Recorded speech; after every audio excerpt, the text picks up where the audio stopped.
Sir Trump గెలవడం భారతదేశానికి లాభమా? నష్టమా? కానీ మన దగ్గర నుంచి పోయి స్టూడెంట్స్‌కు కొంత వీసా లాంటి ప్రాబ్లమ్స్ వస్తాయి. ఎందుకంటే ఆయన ఎప్పుడు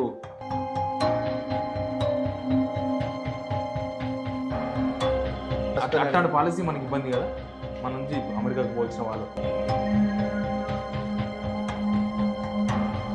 షేర్ మార్కెట్ ఎట్లా ఉండదు సార్? కొద్దిగా అమెరికాలో ప్రెసిడెంట్ మారిన తర్వాత కొంత ప్లస్ అవుతుందేమో అంటున్నారు. పెరిగి దాదాపు 70,000 80,000 దాటుతోంది కదా.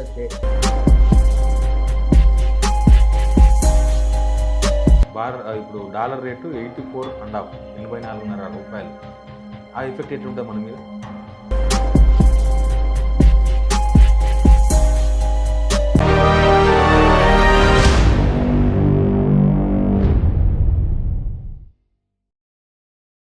అందరికీ నమస్తే.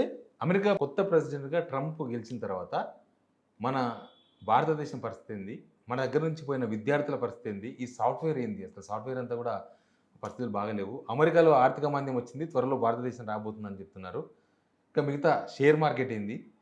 మన భారతదేశానికి లాభమా నష్టమా ట్రంప్ గెలవడం? సార్ సామాజిక విశ్లేషకులు, తర్వాత all India bankers employees association national secretary Rambabu గారు ఉన్నారు. నమస్తే సార్. నమస్కారం. సార్ ట్రంప్ గెలవడం భారతదేశానికి లాభమా నష్టమా? అంటే భారతదేశం అనేటప్పటికి వచ్చేటప్పటికి నరేంద్ర మోడీ గారితో సత్సంబంధాలు కలిగినటువంటి వ్యక్తి ట్రంప్.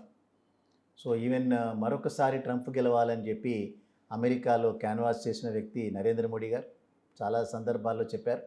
అదే వారు కూడా ఇక్కడికి అహ్మదాబాద్కి వచ్చి మరొకసారి మోడీ గెలవాలని ఓపెన్గానే చెప్పినటువంటి వ్యక్తులు. సో వ్యక్తిగతంగా వీళ్ళిద్దరి మధ్యలో చాలా సత్సంబంధాలు కలిగి ఉన్నటువంటి నేపథ్యంలో ఆయన ప్రపంచంలోనే అతి పవర్ఫుల్ కంట్రీకి ఆయన మళ్ళీ అధ్యక్షుడు అవ్వటం, ఒక అతిపెద్ద ప్రజాస్వామ్య దేశానికి మార్కెట్, ఇండియన్ మార్కెట్ అనేటటువంటిది ప్రపంచంలో అంత ఈజీగా లభించేటటువంటి మార్కెట్ కాదు.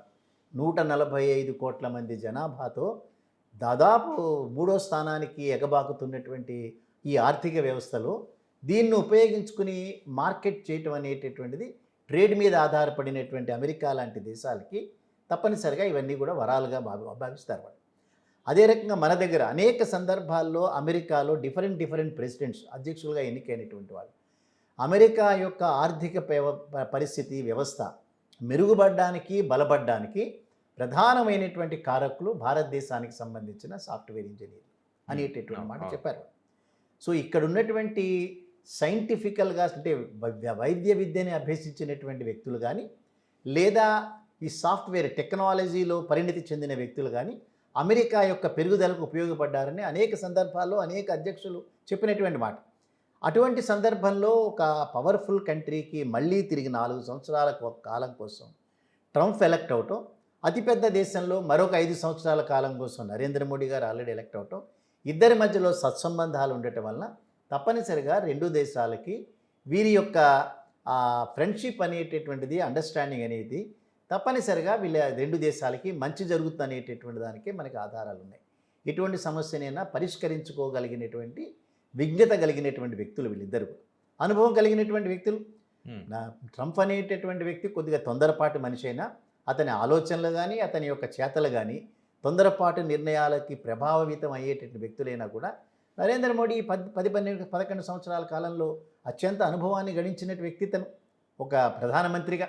సో అంచేత వీళ్ళిద్దరూ కూడా వాళ్ళ దేశంలో ఉండేటటువంటి ప్రజలకి ప్రయోజనం కలిగించడానికి శతవిధాల ప్రయత్నం చేస్తారనేటటువంటిలో ఎక్కడ కూడా. కానీ మన దగ్గర నుంచి పోయి స్టూడెంట్స్కు కొంత వీసా లాంటి ప్రాబ్లమ్స్ వస్తాయి.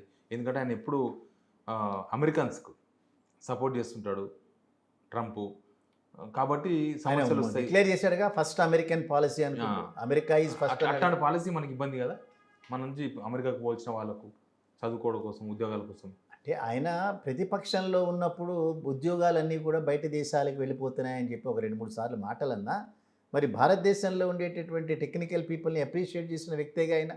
అదే రకంగా వీళ్ళకు ఈ ఉద్యోగస్తులకి లేకపోతే స్టూడెంట్ వీసాలు ఇచ్చేటటువంటి దాంట్లో ఎనార్మస్గా వాటిని పెంచినటువంటి వ్యక్తే కదా. సో భవిష్యత్ అవసరాల కోసం మరింత మంది విద్యార్థులు, మరికొంతమంది ఉద్యోగాల వేటలో వెళ్ళేటటువంటి వాళ్ళకి ట్రంప్ గవర్నమెంట్ ఇచ్చి మాత్రం సపోర్ట్ ఉంటుందనే దానిలో మనం నమ్మి తీరాల్సినటువంటి అంశం. ఆయనకున్నటువంటి అమెరికా ఫస్ట్ అన్నా కూడా మ్యానుఫ్యాక్చరింగ్ కంపెనీ చూద్దాం. Hmm. అమెరికా ఎప్పుడు కూడా అంత ఇదిగా మ్యానుఫ్యాక్చరింగ్ మీద దృష్టి పెట్టినటువంటి దేశం కాదు. కానీ ఈ మధ్యకాలంలో మరింతగా పడిపోయింది మ్యానుఫ్యాక్చరింగ్. వాళ్ళ యొక్క ఎగుమతులు ఎప్పుడు వాళ్ళవేవి ఈ మన యుద్ధానికి సంబంధించిన సామాగ్రిని ఎగుమతులు చేయడంలో వాళ్ళు ముందున్నారు, కానీ మిగతావన్నీ కూడా ఎగుమతులు చేయరు. అనేక రకాలుగా దిగుమతులు చేసుకునే వ్యక్తి. సో దిగుమతులు చేసుకునేటటువంటి ఆ దేశం మోరార్లెస్ ఎక్కువగా చైనా మీద ఆధారపడినటువంటి సందర్భంలో చైనా గవర్నమెంట్ని, చైనా దేశాన్ని తీవ్రంగా మన ట్రంప్ విమర్శిస్తున్న నేపథ్యంలో మరొక ఆల్టర్నేటివ్గా తప్పనిసరిగా భారతదేశాన్ని ఎంచుకుని తీరుతారు. సో అమెరికాకు ఉండేటటువంటి స్టాండర్డ్ క్వాలిటీస్ ఏవైతే ఉన్నాయో వాటిల్ని భారతదేశం కనుక ఆచరించినటువంటి నేపథ్యంలో ఇక్కడి నుంచి ఎగుమతులకి ఆస్కారం ఉండేటటువంటి ప్రస్తుత ఎన్విరాన్మెంట్ ఉంది అక్కడ తప్పనిసరి. సో వాళ్ళు డిక్లేర్ చేసినటువంటి దాంట్లో ఎక్స్చెక్కర్ వాళ్ళ యొక్క ఆర్థిక పరిస్థితి కూడా క్షీణించింది. అప్పుల మీదనే ఆధారపడినటువంటి పరిస్థితి. మరిన్ని అప్పులు తీసుకొచ్చుకోవడానికి కోసం లాస్ట్ బైడెన్ వాళ్ళ గవర్నమెంట్ కూడా యాక్సెప్ట్ చేసింది, అక్కడ వాళ్ళ పార్లమెంట్ యాక్సెప్ట్ చేసింది. అటువంటి నేపథ్యంలో ఇవాళ ఎగుమతుల్ని పెంచుకోవటం కాకుండా మ్యానుఫ్యాక్చరింగ్ యూనిట్ని పెంచుకోవటమే కాకుండా వాటికి ఉపయోగపడేటటువంటి టెక్నాలజీలో అతి ముఖ్యమైనటువంటి భారతదేశం నుంచి ప్రజలందరినీ సమీకరించేటటువంటి ప్రాసెస్లో ఆ రకంగా ఆలోచిస్తారు. ఇక్కడ మనం బయటికి వెళ్ళి మన యొక్క విజ్ఞానాన్ని వారికి ఉపయోగపడడానికి సిద్ధంగా ఉండే వ్యక్తులు చాలామంది ఉన్నారు. ఇక్కడ ఉద్యోగాలు దొరక్క, ఉన్న ఉద్యోగాలు సంతృప్తికరంగా లేక అనేక మంది సతమతం అవుతున్నటువంటి నేపథ్యంలో అమెరికా కనుక రేపు ప్రొద్దున్న వాళ్ళ యొక్క దేశం అభివృద్ధి కోసం తలుపులు తెరిచినటువంటి నేపథ్యంలో ఇక్కడ వీళ్ళకు ఉపయోగం, అక్కడ వాళ్ళకు ఉపయోగం. కానీ సాఫ్ట్వేర్ జాబ్స్ లాస్ట్ 1 year నుంచి పడిపోతూ ఉన్నాయి. చాలామందిని అమెజాన్ లాంటి సంస్థలు తీసేస్తున్నాయి. మన దగ్గర కూడా సాఫ్ట్వేర్ జాబ్స్ ఇంతకుముందులాగా లేవు, భూమిలో లేవు. అది మన పెరగొచ్చా తగ్గొచ్చా ఇప్పుడు? టెక్నాలజీ అడాప్షన్ లేకుండా పెరుగుదల ఎక్కడి నుంచి ఉంటాయి? సో ఇవాళ సరైనటువంటి ఉపయోగించుకోకుండా, బుర్రను ఉపయోగించుకోకుండా రష్యా ఉక్రెయిన్ వార్లున్నా, లేదా ఇవాళ ఇజ్రాయేలు మన గాజా మీద చేసేటటువంటి దాడులైనా, ఈ రెండింటినీ కనుక ఎక్సెప్షన్ పక్కన పెడితే ఏ దేశంలో అయినా వాళ్ళకు ఉన్నటువంటి అవసరాల కోసం ట్రేడ్ వార్సే కదా జరిగేది. ఉత్పత్తులు చేసుకుంటున్నారు, లాభాలు సంపాదించుకుంటున్నారు. సో ఇవాళ కాకపోయినా రేపైనా మళ్ళీ వెనక్కి తిరిగి రావాల్సిందే. ఇంత పెద్ద దేశంలో టెక్నాలజికల్గా ఎదిగినటువంటి మన జనాభాని తట్టుకోవటం మిగతా దేశాలకి సాధ్యం కాదది. ఇవాళ మనం చూస్తున్నాం, పాకిస్తాన్ దేశమైనా, శ్రీలంక దేశమైనా, బంగ్లాదేశ్ అయినా, ఏషియాలో ఉండే కంట్రీలు చెప్తున్నా, ఒక చైనాలో మనతో ఈక్వల్గా జనాభా, మనతో టెక్నాలజికల్గా పోటీ పడగలిగిన వ్యక్తులు ఉన్నా కూడా నమ్మదగినటువంటి వ్యక్తులు, నమ్మదగినటువంటి దేశం భారతదేశం. అది వాళ్ళకి తెలుసు. అది సో అంచేత ఒక ఇంగ్లాండ్ మీదనో, యూరోప్లో ఉండేటటువంటి దేశాల మీదనో ఆధారపడి వాళ్ళ యొక్క దేశాన్ని డెవలప్ చేసుకునేటందుకంటే భారతదేశం లాంటి ఒక మిత్ర దేశంలో, భారతదేశం లాంటి ఒక క్వాలిటీ ఉన్న దేశం మీద డిపెండ్ అవ్వాలని కోరుకోక తప్పదు వాళ్ళు. ఎందుకంటే ఇప్పుడు అమెరికాకు ఉన్నటువంటి పరిస్థితి తలుపులు తెరవక తప్పదు, విజ్ఞానాన్ని వాళ్ళు ఆహ్వానించక తప్పదు. సో టెక్నాలజీని అడాప్ట్ చేసుకోకుండా ఏ రకంగా ఈ ఉద్యోగాల్లో కోతలు విధించి ముందుకు వెళ్ళటం అనేది అసాధ్యం. సో ఇవాళ అమెరికా ఆర్థిక పరిస్థితి క్షీణించినటువంటి నేపథ్యంలో పెట్టుబడులు వాళ్ళ దగ్గర ఉన్నాయి, పెట్టుబడులు తెచ్చుకుంటారు. కానీ ఆ పెట్టుబడుల ద్వారా హ్యూమన్ క్యాపిటల్ అనేటటువంటిది కావాలి కదా. ఆ హ్యూమన్ క్యాపిటల్ దొరకగలిగింది, అది కూడా చీప్గా దొరకగలిగింది భారతదేశం నుంచే.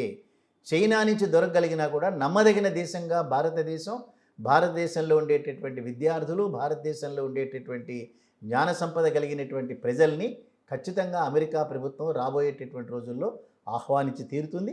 దానిలో మోడీ ప్రభుత్వం యొక్క పాత్ర గణనీయంగా ఉంటుందని మాత్రం తప్పనిసరిగా నమ్మాలి. షేర్ మార్కెట్ ఎట్లా ఉండదు సార్? కొద్దిగా అమెరికాలో ప్రెసిడెంట్ మారిన తర్వాత కొంత ప్లస్ అవుతుందేమో అంటున్నారు. బట్ ఇండియన్ మార్కెట్ మాత్రం వెనక ముందు ఉంది షేర్ మార్కెట్. ఎక్కడండి, దాదాపు 75,000 80,000 దాటుతోంది కదా. సెన్సెక్స్ ఏమి అక్కడక్కడ కొద్దిగా ఒడిదుడుగులకు గురైనా కూడా గడిచినటువంటి 10 సంవత్సరాల కాలంలో మనం చూస్తే సెన్సెక్స్ విపరీతంగా పెరిగినటువంటి సందర్భాలు, గోల్డ్ కానీ సెన్సెక్స్ కానీ తగ్గినటువంటి సందర్భాలు ఎక్కడున్నాయి మనకి? గోల్డ్ రేట్ తగ్గుతుంది అంటున్నారు సార్, నిజమేనా? ట్రంప్ గెలిచిండు, 60,000కి వస్తుంది గోల్డ్. ఎక్కడ తగ్గుతాయండి? తగ్గటం అనేది ఎప్పుడైనా చూసామా మనం? చూడలేదు. కానీ ఇప్పుడు కొత్తగా అంటున్నారు. ఇప్పుడు 25,000 30,000 రూపాయలు చూసిన వాళ్ళమేగా మనం. అవును, 10 గ్రాములు బంగారం 6,000 చూసిన వాళ్ళం కదా. ఎక్కడ తగ్గినాయి ఇవన్నీ? 70,000కి 75,000కి వెళ్ళిన సందర్భంలో తగ్గుతుందని అనుకోవడానికి ఎక్కడా లేదు. విపరీతమైనటువంటి ఇంపోర్ట్లు చేసుకుంటున్నా కూడా గోల్డ్ ధరలు కానీ సెన్సెక్స్ కానీ తగ్గుతానే లేదు. అయితే దాని స్వభావం, షేర్ మార్కెట్ స్వభావం ఏంటంటే ప్రపంచంలో ఎక్కడ ఏ రకమైనటువంటి ఒక చిన్న వార్త జరిగినా ఇది ఒడిదుడుకులు లోనవుతుంది. బట్ తర్వాత మళ్ళీ రికవర్ అవుతూ ఉంటుంది. ఆ రికవరీ అయ్యేటటువంటి ప్రాసెస్లో ఇవాళ ఆ అన్రెస్ట్ లేనటువంటి అమెరికా ప్రభుత్వం, ఆ యుద్ధ వాతావరణం ఉన్నటువంటి ఒక 3-4 దేశాలను కనుక సవరిస్తే మళ్ళీ ప్రపంచం ముందుకు వెళ్తుంది మళ్ళీ. సో అంచేత ట్రంప్ ప్రభుత్వం కొద్దిగా బైడెన్ ప్రభుత్వంతో కనుక మనం కంపేర్ చేస్తే ఇది కొద్దిగా క్రియాశీలకంగా వ్యవహరించేటటువంటి అవకాశం ఉన్నటువంటి ప్రభుత్వం ఇది.